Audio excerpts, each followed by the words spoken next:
Menjadi seseorang yang percaya diri, penuh dengan keyakinan, memiliki sebuah confidence, sangat membantu kita menjadi seorang leader, pemimpin yang mengatur sebuah perusahaan. Oke, karena begitu banyak permasalahan, tapi ketika kita nggak percaya diri, kita akan makin stres, makin pusing, makin depresi, dan ujung-ujungnya nggak ada keputusan yang diambil. Tim yang kita pimpin akan menjadi linglung ataupun bingung ya, karena kok leadernya bingung gitu, nggak percaya diri ya. So, kita sudah tahu bahwa percaya diri benar-benar sangat dibutuhkan, apalagi kita yang bergerak di bidang manajerial, menjadi pemimpin, menjadi seorang leader, tentunya itu sangat-sangat urgent sekali. Di video kali ini saya akan membahas 6 tips gimana caranya untuk bisa menaikkan sebuah percaya diri dengan cepat. Ya, instan sih enggak sih, tapi minimal dengan cepat ya, karena apa-apa proses nggak ada instan. Dipercepat bisa, tapi instan itu nggak bisa ya. Tapi ini dia tipsnya, ada 6. Kita mulai aja yuk.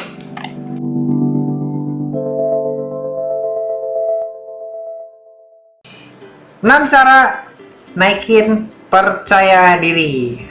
Terkedengarannya gampang ya, hanya naikin percaya diri dong, emang susah gitu? Susah banget. Jadi kadang-kadang kita ini kata-kata yang mudah diucapkan, tapi dilakukan itu susah. Ketika kita mau melakukan, biasanya akan kelihatan nih orang-orang yang nggak pede, yang nggak percaya diri, dia akan galau, dia akan banyak mikir. Sebenarnya dia tahu sih keputusannya gimana yang the best-nya, cuman dia ragu-ragu gitu untuk melakukan hal tersebut, mengeksekusi hal tersebut. Nah, ujung-ujungnya nggak dilakuin. Jadi keputusan yang diambil adalah tidak melakukan. Karena kenapa? Karena tidak percaya diri ya. Oleh karena itu sangat penting sekali untuk kita menjadi percaya diri. Kita langsung mulai dari yang pertama. Cara menjadi percaya diri adalah dengan menjadi maksimal sesuai dengan tujuanmu diciptakan ya. Semua orang diciptakan Tuhan, ada tujuannya, ada maksudnya. Kenapa mereka diciptakan? Alangkah lebih baik menemukan tujuan hidupmu sendiri, jadilah versi maksimal dirimu. Nah, pertanyaannya gimana caranya untuk bisa menjadi versi maksimal dari diri kita sendiri? Oke? Nah, kuncinya gini guys. Kalau kita mau menjadi maksimal, coba temukan passion. Ya, passion itu adalah sesuatu yang kita suka, yang kita lakuin, kita benar-benar senang, dan kita rela melakukan hal tersebut tanpa dibayar. Nah, coba bayangin apa gitu ya. Nah, setelah Anda melakukan hal tersebut, Anda lakukan benar-benar bukan hanya sekedar maksimal, sampai optimal, sampai Anda ngerti banget, mahir banget, master banget di bidang itu.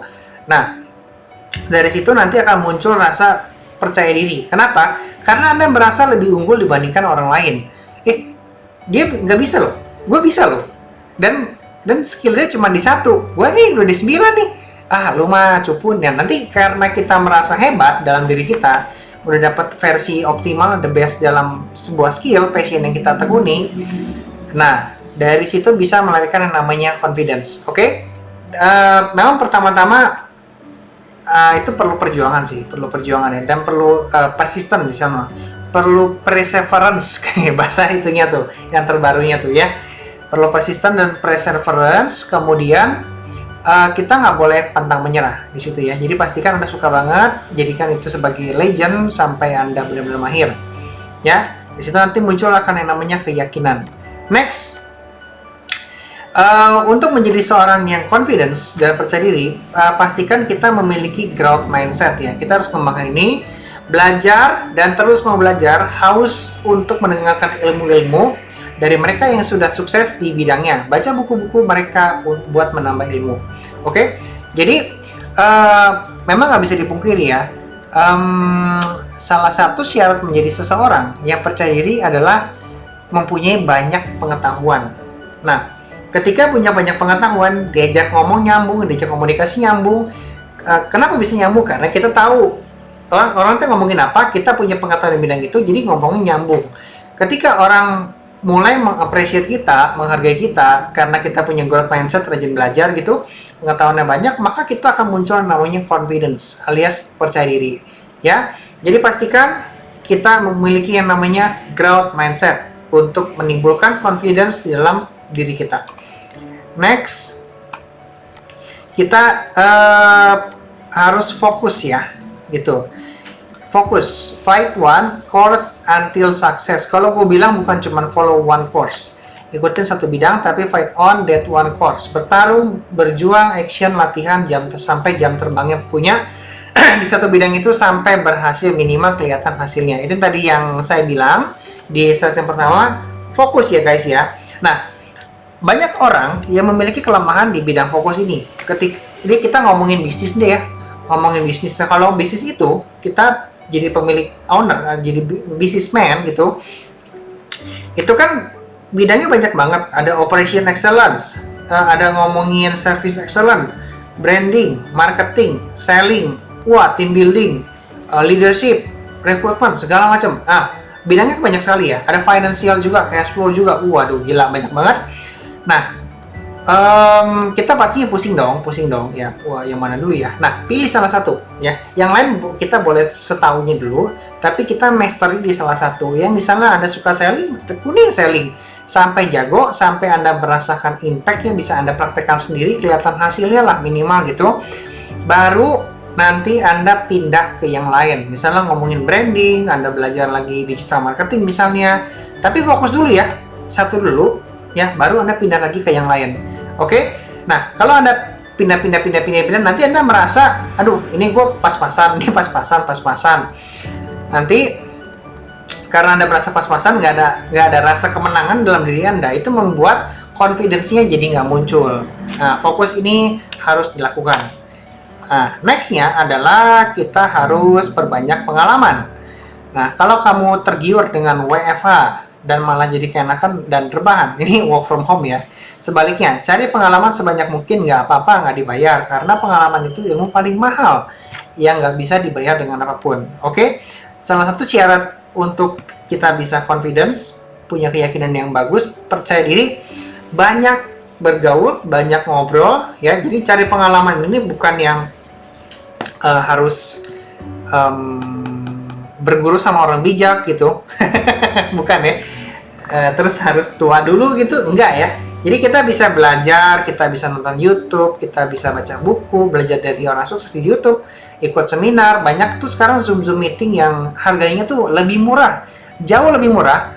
Waktu itu ya saya ingat ya, sebelum banyak Zoom meeting kayak sekarang, harga workshop itu bisa 2 juta, 3 juta. Waduh, mahal-mahal. Kalau sekarang bisa angka yang dulu 3 juta itu bisa dapat sekarang di 500.000, 300.000, dan itu sangat-sangat worth it banget ya. Jadi perbanyak pengalaman untuk meningkatkan confidence kita. Next adalah kita harus berdamai sama 4 hal ini. Apa aja?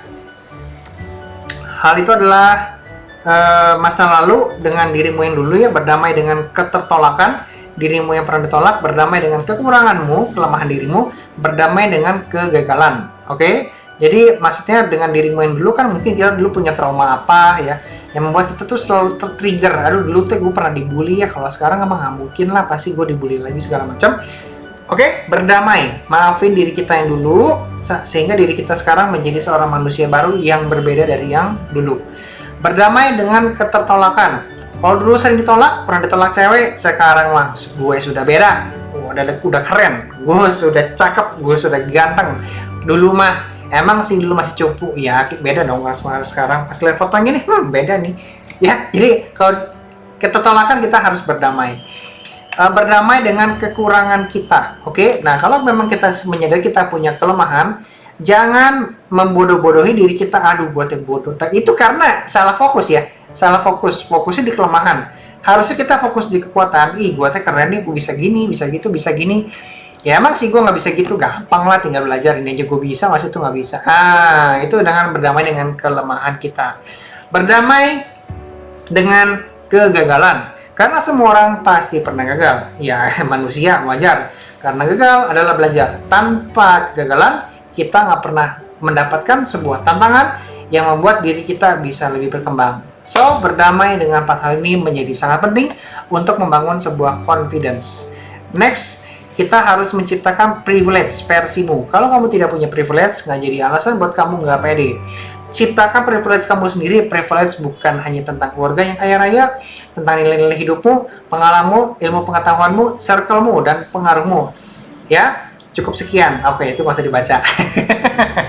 Jadi intinya guys, kadang-kadang ada hal-hal yang membuat kita pede karena kita memiliki benda-benda mahal, misalnya kita memiliki baju keren gitu, kita pakai hal keren gitu ya. Nah, itu bikin kita pede. Cuman nggak melulu itu yang selalu bikin kita pede. Kadang-kadang kita memiliki prinsip hidup, quotes dari siapa, itu juga bikin kita pede loh. Ya, quotes dari Confucius, widih. Quotes dari Aristoteles itu bikin kita menginspirasi banget. Quotes dari Dewa Eka Prayoga, Mary Riana, itu quotes keren-keren kan. Tanamin di dalam kita jalanin hari-hari kita dengan quotes mereka pun itu sudah menciptakan privilege versi kita sendiri, ya. Jadi nggak dengan benda, terus kita bisa juga bangga dengan keluarga kita. Wih, bapak gue ini orangnya kerja keras, sakit-sakit juga masih nyari duit demi gue bisa sekolah. Gue benar-benar sayang banget sama bapak gue ini, dan gue jadikan dia sebagai role model. Ketika gue mau nyerah, bapak gue aja nggak pernah nyerah, masa gue nyerah? Nah, itu juga bisa jadi privilege ya, jadi sesuatu yang membuat kita bangga terhadap diri kita sendiri, nggak melulu karena benda-benda yang mahal.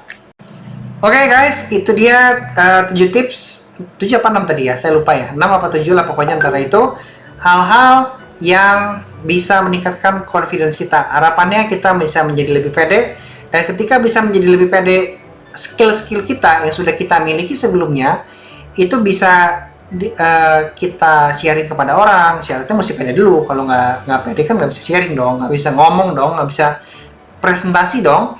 Nah, ketika bisa presentasi, itu bisa menjadi berkat bagi banyak orang. Terus orang lain juga merasa terbantu dengan skill yang sudah kita berikan. Ya, kalau masalah rezeki mah nanti ngikut lah, itu ya. Itu yang saya percayakan sih. Ya, tapi itu semua berawal dari yang namanya percaya diri. Simple ya, cuman memang susah untuk dilakukan. So guys, itu aja untuk video kali ini. Seperti biasa, jika bermanfaat, subscribe ya, yang nggak mau ketinggalan upload kita, tombol lonceng, like, comment, and share, bagikan kepada teman-teman kalian semua, supaya mereka semua juga mendapatkan manfaat dari apa yang sudah Anda rasakan setelah nonton video ini. Oke, sampai jumpa di video berikutnya. Salam sukses pengusaha dan teman-teman dari Samuel Moses dan pengusaha bahan bangunan Indonesia. Bye-bye.